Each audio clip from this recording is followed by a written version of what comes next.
అక్షయ్ ఇంటర్వ్యూకి వెళ్ళి వస్తూ ఉంటాడు. ఈలోగా దారిలో సడన్గా కళ్ళు తిరగడం, వామిటింగ్స్ అవడం జరుగుతుంది. తన అత్తయ్యని దింపి వస్తూ ఇక అక్షయ్ని చూస్తుంది. ఒక్కసారి అవని షాక్ అయిపోయి తన భర్త దగ్గరకు వచ్చి గబగబా కొంచెం వాటర్ ఇచ్చి ఆ తర్వాత నడవలేకపోతున్న అక్షయ్ని ఒక చోట కూర్చోపెడుతుంది. ఇక మీరు నడవలేరు, పదండి నేను దింపుతాను అంటూ తన భర్తని తీసుకుని స్కూటీ మీద తిరిగి వెనక్కి అయితే వస్తుంది.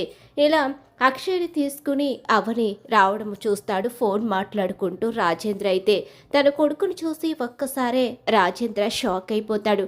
ఏమైందమ్మా అవని అని చెప్పేసి అంటూ గబగబా తన కొడుకుని భుజాల మీదకి తీసుకుని ఇక భుజం మీద చేతులు వేయించుకుని గబగబా లోపలికి తీసుకుని వెళ్ళి సోఫాలో అయితే పడుకోబెడతాడు రాజేంద్ర. ఏమైంద్రా అక్షయ్కి, ఏమైంద్రా రాజేంద్ర, ఎందుకు ఇలా అయిపోయాడు అని చెప్పేసి కంగారు పడిపోతూ ఉంటుంది రాజేంద్ర తల్లి అయితే.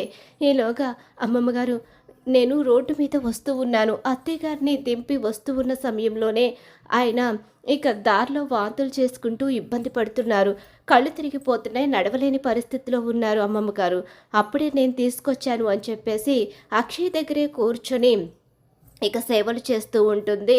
కంగారు పడిపోతూ ఉంటుంది. భర్తకి ఏమైందో అని చెప్పి టెన్షన్ పడుతూ ఉంటుంది. అలాగే ఇక రాజేంద్ర అలాగే తన నానమ్మ కూడా టెన్షన్ పడుతూనే ఉంటారు.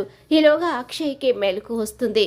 నువ్వేంటి, నువ్వెందుకు ఇక్కడున్నావు, నువ్వు ఇక్కడికి ఎందుకు వచ్చావు అని చెప్పేసి అవనిని అక్షయ్ నిలదీస్తూ ఉంటాడు.